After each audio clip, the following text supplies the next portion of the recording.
AM 1430 KRGI, 105.5 FM. Good morning, I'm Brian Gallagher. We have a guest online today from Central District Health Department. She's the nutrition educator and dietitian for CDHD, Christine Wright. Good morning. Welcome. It's good to have you here.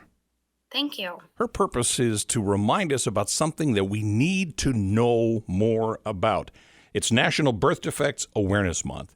And so let's talk about things that can happen and things that maybe can be prevented. And I'll let you just kind of fill us in on that. Okay, so CDC recognizes January as the National Birth Defects Awareness Month. So we take this month to raise awareness about birth defects and highlight the efforts to prevent birth defects. Women who don't get enough folate are at a much greater risk of having babies born with neural tube defects of the brain and spinal cord, such as spina bifida. They're also at a much greater risk of delivering a baby that's going to be premature or low birth weight. So folate's a B vitamin, and it's necessary or essential to the body. It helps make our DNA and other genetic material that is needed for the cells to divide. It can be found naturally in some foods that we eat. It's also added to certain foods. If it's added, it's called folic acid, and we can find those foods or locate them in the store as being labeled as enriched or fortified. So it's important to take have folate in your body during pregnancy. It's recommended by CDC, and the WIC promotes that all women in their reproductive years to be having adequate folic acid by foods as well as by supplementation with vitamins, taking the prenatal vitamins during their pregnancy as well as supplementing with a vitamin prior to pregnancy.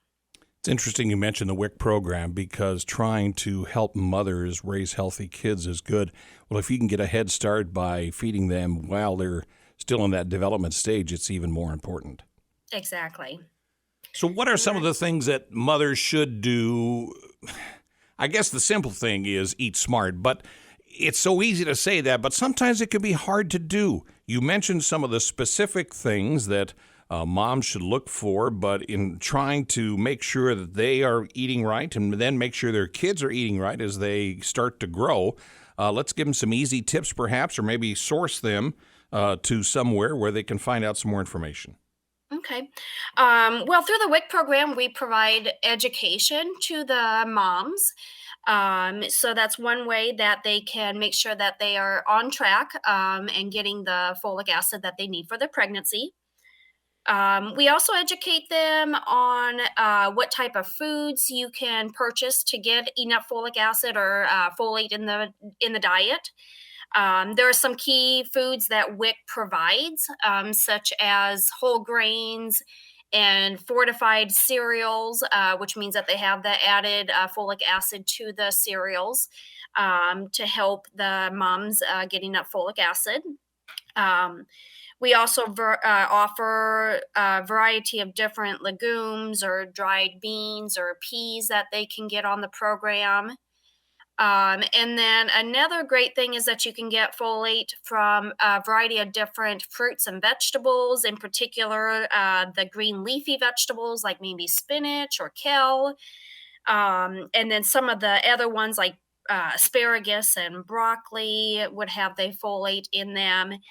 Citrusy fruits can also have folate, so including things like oranges, grapefruits, papaya, even a few other ones like bananas and avocados are really great ways for moms to get enough folate in their diet, again, before the pregnancy as well as after the during the pregnancy. Sounds like there's plenty of options out there. It's just a matter of making those wise decisions. If someone has a question, how can they get a hold of you?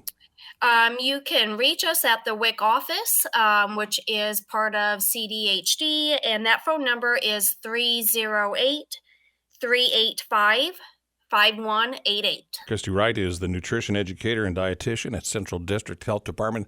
Thanks for the update, and oh, by the way, stay safe. Thank you. You too. Good morning from AM 1430 KRGI 105.5 FM.